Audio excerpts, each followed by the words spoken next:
Are emulators an ethical way to play a video game? Let's discuss. Picture this. You wake up one day and think to yourself, wow, I really wish I could play Pokemon XD Gale of Darkness for the Nintendo GameCube. So you go over to your game collection, realize you don't actually own it. Remember, you did use it last week for making tuna. So you go on the eShop, realize it's not there, go to the local game store, realize maybe I don't want to sell a kidney to afford this title, and then think to yourself, you know what? This game is over 15 years old. Let's just pirate it. All I've got to do is... I didn't do anything illegal, it just turns out you can't cook with plastic. Emulation, the act of taking existing hardware and mimicking it to be playable on a completely separate device. We've all heard of the negative stigma surrounding emulation, how it's immoral, how it's illegal, how it's perfectly acceptable as long as it's this company right here. But emulation is more than just the illegal aspect. There are plenty of reasonable applications that make emulation a meaningful part of the video game industry. It helps us with preservation, it allows us to build and improve upon the original experience. It lets us continuously bring forward titles to a brand new audience with each passing generation. Even if it does mean somebody's gonna bitch because you're pirating boom blocks. Which leads us to the emulation debate. Is it acceptable, and when is it acceptable to emulate a game from the internet? If you were a lawyer, I would suggest looking away now. See, emulation has a lot of moving parts to it. You have to consider the accessibility, the hardware, the availability, the cost, the authenticity. That's not supposed to be there. To take a piece of media from one device and then transfer that over to another takes a lot of understanding and knowledge, which is why I would like to introduce a brand new segment that I like to call an in-depth guide to understanding emulation by taking an unbiased look at all of the applications involved in the process. It's a working title. Now let me just start by saying emulating games takes a lot of work. You have to take every single moving part and code placed into this physical piece of hardware and transfer it all to work digitally. There may be 20 years difference between these two pieces of hardware, but getting one to work on the other is more than just button mapping a data file. Think of it this way, if I copy every piece of information from a PS4 and every piece of information from a game, hypothetically, it should work. However, every moving part inside of a PS4 talks to another moving part. Each one has its own set of codes that it uses to make the PS4 work. And so, once you have 200 moving parts telling each other what to do, how to communicate with each other, it makes sense why we can't just run an emulator on PC to play Horizon Zero Dawn. We have to take the game and build it from the ground up, run it on hardware it wasn't intended for, just for it to be a lesser experience. But typically when we think of emulation, we don't think of newer systems. We usually think of how we can play older games like Pokemon on our phone and play it whenever we'd like. Now, is this legal? No. Is it moral? No. Is it a technological advancement that blows the mind of people who say, okay, but can you play Banjo-Kazooie on the go? A couple of years ago, I would have said, oh, that's fantastic. I love the way the technology is advancing, but at this point in time, no. I usually only ask one main question when emulation comes to mind regarding a game. Is this game readily available? If it is, sure, I'll bite the bullet. I paid $5 for Sonic the Hedgehog 3. The other three options I had were emulate it for free, pay $40 for this game and the console and all of the hardware, or pay $5 to have it conveniently in my PC library. I did all three. Now, emulating a game like Star Fox Adventures on the GameCube, that's typically where the emulation debate starts to come into play. This game has never been released on another platform, has had no breath or mention from Nintendo in the year since its release, and has a ton of history behind it regarding the Rare buyout and Dinosaur Planet that it was based off of. But this game is only valued at $25, so if you can find it online or at a game store and happen to have a GameCube, buying it's definitely not going to break the bank. Yeah, I just got it today. I only paid $25 for it. Now, I personally would just buy it. Well, I have, so it's not the best example, but what about the infamous Earthbound that finally made it onto the eShop in March of 2022? Earthbound is heralded as one of the greatest RPGs ever made, and I know damn well most of the fans of this game didn't spend the $350 this game costs just to play it. Personally, I think it's safe to say that emulation as a form of preservation is completely and morally acceptable. Unlike other forms of media, video games are much harder to keep up their lifespan. Internal batteries, disc rot, cartridge pins, these are all physical pieces of media, and physical pieces of media are known to break. Even if you have a brand new game completely out of the box,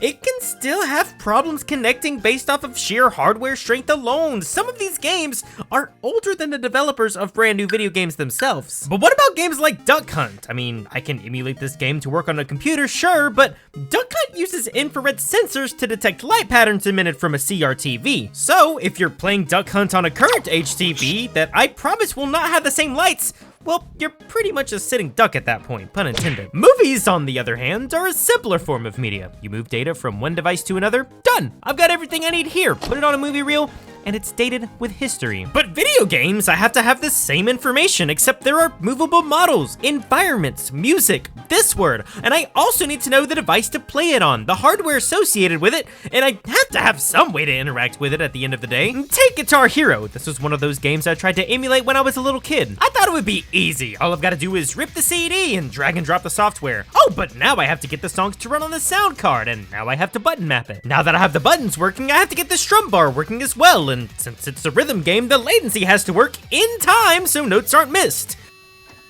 This is a lot harder than it looks. We're essentially taking all of the individual pieces of hardware inside of this box and making it run on that. Not only do you have to emulate the system itself, but you have to emulate the graphics card, the RAM, the millions of other things inside this box. Combining all of these aspects together, and then remember that most people who are emulating games aren't working for video game development companies, they're just scrubbing codes and making it manage. That's the reason why some games look like this, and other games look like this.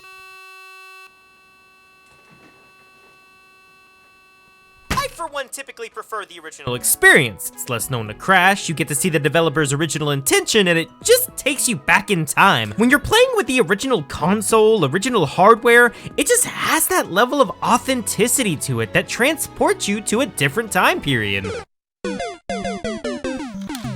This game. Now, on the opposite end of the spectrum, emulation can make an experience so much more enjoyable. I play a lot of retro titles, so seeing a screen like this isn't that out of the ordinary for me. As much as I try not to use the rewind or pause feature because I tried too hard at video games and don't want to cheat unless I'm frustrated out of my mind, it can be a real lifesaver. Sure, it's not the original developer's intended way of doing things, but if you really expected me to get to the end of the game and then have to start all over, well, I'm sorry, but this is the intention now. I've seen quality of life features added to RPGs as well. Yes, the pause rewind feature is also there, but this is an absolute lifesaver. I don't think grinding was originally intended to artificially lengthen the time it takes to beat a game, but I can safely say I am glad it made it so much easier. But that raises a question of what's the better experience? The authentic developer-created console experience, or the one with quality of life improvements that's available without the hardware setup?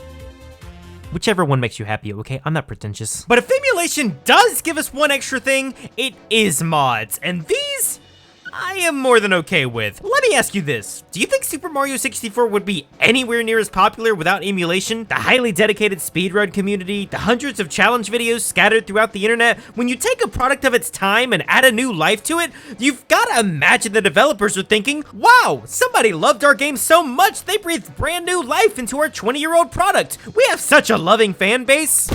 Yeah, we're gonna talk about this one too. Super Smash Bros. Has one of the most die-hard fan bases in gaming. You can't even say the word Melee without somebody 5 miles away wetting themselves. And from that dedicated community came Slippy, an emulated and illegal version of Melee that had online support. It's essentially just online matchmaking, but on a 20-year-old game that's more popular now than it has ever been, it is an absolute thrill to see a game like this come to life. This is a formal cease and desist from Nintendo. Please don't let us know if you have any more questions. I'm not even in charge of the Big House. I'm just talking about it. The Big House got blasted and was shut down as Nintendo didn't want its IP to be associated with illegal and modified versions of Melee. Not only was the Melee tournament canceled, but Nintendo also canceled the Super Smash Bros. Ultimate tournament, probably because they just really didn't want any links to illegally sourced copies. So here we have two parties, the tournament organizers using illegally sourced copies of a Nintendo title to promote an event and make money, and the company ceasing a small group of individuals from utilizing their IP that they haven't directly profited on in over 15 years, which raises the question, who's the bigger ass here? You know, you ever find it funny that they never bleep the word ass, but always bleep the word This is a subject that's always had me torn. I mean, on one hand, the organizers are making profit off of another company's property after modifying it. But on the other hand, Nintendo isn't making an extremely popular game readily accessible and punishing a community that has consistently increased the popularity of the future entries of the series accessible. So I guess my main takeaway with the emulation debate is if a game isn't readily accessible, I don't think there's anything wrong with going ahead and emulating it. Besides the law, of course. Video games are a part of history, so by hiding that history behind a metaphorical vault that nobody's gonna have access to except the company that has the rights to it, it's kind of a crime within itself.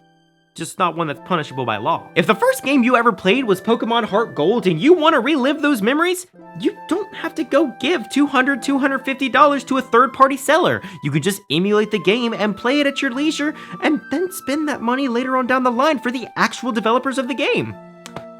Or you could just buy a maid costume or something, I don't f***ing know. Emulation is an excellent tool for video games. At the end of the day, its sole purpose is to help gaming, to help preserve video games for a new generation to a new generation. Let's face it, all of us at some point in time have taken a look at a new video game and thought, hey, I wonder where this character came from. And then we looked into it and then we wondered, why in the hell did anybody pay $60 for a game that has a smaller file size than a picture of the same game? Sure, some people are going to prefer the original experience, and some people are just fine as long as they have an accessible way to play the game. But shouldn't the main thing be that people are playing the games and enjoying the games? Having a better appreciation for the source material of where the games originally came from? As long as people are having fun and not infringing upon the people who are actually creating the games they're enjoying, I think people should just be able to do whatever the hell they want. I understand that people are gonna bitch, and they have more than the right to do so because there is a lot of legality that goes into emulation.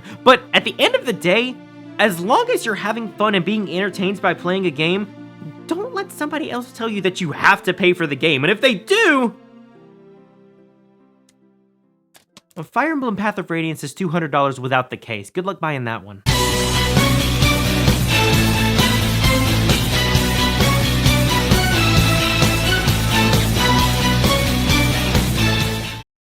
See, emulation has a lot of moving parts to it. You have to consider the accessibility. I didn't press it yet.